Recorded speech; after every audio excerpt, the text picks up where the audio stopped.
Shalom, everyone, and welcome to Jerusalem. Tonight marks the birthday of the Rebbe of Lubavitch of blessed memory, and so I'd like to tell you a story in his honor. Many years ago, there was a young man in Short Hills, New Jersey, who came from a very estranged family from Judaism. He took it upon himself to really find out who he was, what his religion was all about, and before you know it, he became closer and closer in observance in Judaism through the Short Hills, New Jersey Chabad, the rabbi over there. At the same time, there was a young woman that also was becoming more and more observant in that same rabbi and that same Chabad. And within a short period of time, the two of them decided they were going to get married. The rabbi really wanted to make sure that this occasion would be one of the most joyous ones that that small community had ever witnessed. And knowing that the two of them came from families that didn't know much about the religion, he took it upon himself to really make sure the festivities were out of this world.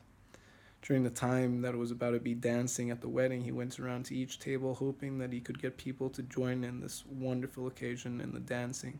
When he came to a certain table, there was an old man sitting there. He asked him, "Will you please join me in the dancing?" The old man said, "I wish I could, but I'm in so much pain, Rabbi." He says, "Is there anything I can do for you?" He said, "I'm afraid not." "What's the matter?" He says, "Well, I was circumcised today." The rabbi for a second thought he was joking, but he could tell the man was being serious. He says, "Really?" He says, "Yeah, there was a mohel, there was a sandak, there was everything according to the Jewish observance, the Jewish tradition." He says, "If you don't mind my asking, why?" He says, "Well, sir, I'm 92 years old, and a few months ago my grandson told me that he was going to get married and that he's more observant.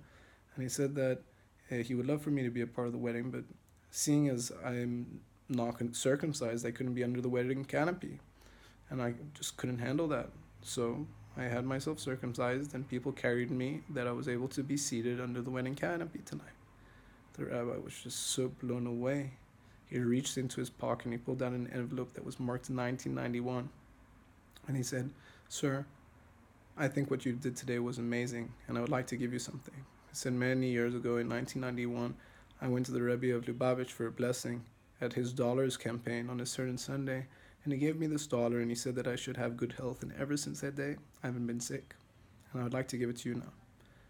The old man started crying. The rabbi thought, "Maybe I've done something wrong. Did I offend you?" he asked. The old man said, "No, Rabbi. You see, I'm from the Soviet Union. Under that Soviet oppression, the communist oppression, we were very removed from our Jewish heritage. But when I came to America, I wanted a fresh start. A friend of mine told me to go to Eastern Parkway in New York and to see a certain Rebbe, to really have a blessed new endeavor and new birth. I went to see this Rebbe at a dollars campaign 51 years ago. And the rabbi was about to give me a dollar, and then he yanked his hand back at the last second and he asked me in Russian, 'Are you by chance circumcised or not?'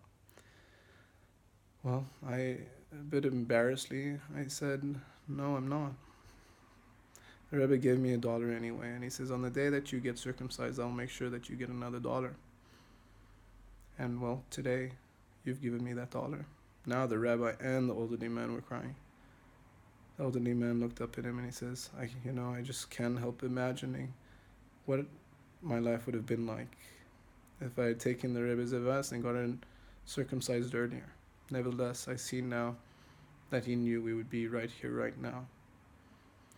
I wish you all a blessed evening.